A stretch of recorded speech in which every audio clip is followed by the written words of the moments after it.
মানালিতে মন্দিরে তো তোমাদেরকে আমি ঘুরিয়েইছি, তবে আজকে আমি তোমাদেরকে ঘোরাবো কুলুর মন্দিরে, যেটা কিন্তু মানালির বেশ অনেকটা আগেই অবস্থিত, মানে প্রায় বলা যেতে পারে 40 কিলোমিটার আগে। আর এই মন্দিরটার নাম হচ্ছে মাতা বৈষ্ণোদেবীর মন্দির। এই মন্দিরটা মেন অবস্থিত কিন্তু জম্মু কাশ্মীরে, আর জম্মু কাশ্মীরের মতোই করে কিন্তু এই কুলুতে এই মন্দিরটিকে তৈরি করানো হয়েছে। এই মন্দিরটি বিয়াস নদীর শান্ত তীরে অবস্থিত শ্রী মহাদেবী তীর্থ, যা বৈষ্ণোমাতা মন্দির নামে পরিচিত। এই মন্দিরে কিন্তু ক্যামেরা একদমই অ্যালাউ নেই, আর এখানে যে টাকা দিয়ে ক্যামেরা করা যাবে এমনটারও কোনো সুযোগ সুবিধাই নেই। তাই আমরা যতটা পেরেছি লুকিয়ে লুকিয়েই ভিডিও করার চেষ্টা করেছি, মানে অত সকালে তো ওখানে কেউ ছিলই না আমরা যখন গিয়েছিলাম। আর এই মন্দিরটা কিন্তু খুব সুন্দর কাঁচের কারুকার্য দিয়ে তৈরি করা ছিল, আমাদের দেখে তো বেশ ভালো লাগছিল। আর এই মন্দিরগুলোতে গেলে এতটা শান্ত পরিবেশ যেন নিজেদের মনগুলো পুরো মুগ্ধ হয়ে যাচ্ছিল। এখানে মন্দিরটা তোমরা দেখো, পুরো মন্দিরটা কিন্তু কাঁচের তৈরি, মানে এখানে এমন কোনো জায়গা নেই যেই জায়গাটা আমি তোমাদেরকে বলতে পারবো যে শান্ত নিরিবিলি নয়। এতটাই মনোমুগ্ধকর জায়গা আমি তোমাদেরকে সত্যি বলে বোঝাতে পারবো না। এই মন্দিরটা কিন্তু সকাল 7টা থেকে রাত 8টা পর্যন্ত খোলা থাকে। ভেতরে দেখো, ভেতরে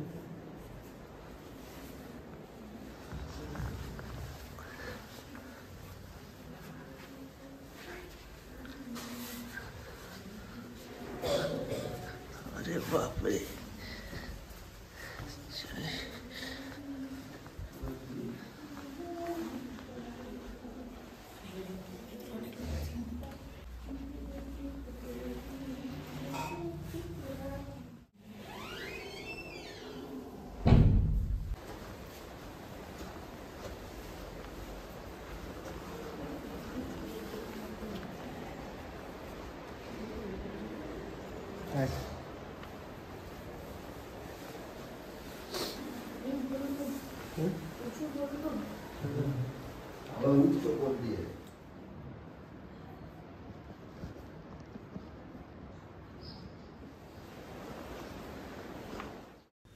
মন্দিরটা এতটাই বড় যে আমরা নিজেরাই ঠিক করতে পারছিলাম না যে আমরা কোন দিকে যাব। ওখানে যেই অ্যারো মারা আছে সেই দেখে দেখেই আমরা যতটা পেরেছি গেছি।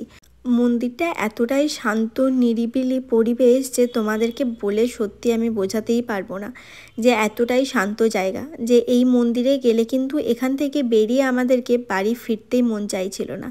কিন্তু কি করা যায়, ঠাকুরের কাছে তো সারাটা দিন থাকলেও হবে না, আমরা যে ওখানে বেড়াতে গেছি, তাই আমাদেরকেও আমাদের নিজেদের গন্তব্যে ঠিক ফিরতেই হতো। আর এখানে কত রকমের মায়ের মূর্তি আছে তোমরা সেটা তো নিজেরাই দেখতে পাচ্ছ। মহাদেবী তীর্থমাতা মন্দিরের প্রধান দেবী হলো দেবী পার্বতী, তিনি মহাদেবী নামেও কিন্তু পরিচিত এই মন্দিরে। মন্দিরটা কিন্তু এখনও পুরোপুরিভাবে কমপ্লিট হয়নি, সেটা তো তোমরা নিজেরাই দেখতে পাচ্ছ যে কনস্ট্রাকশনের কাজও চলছে।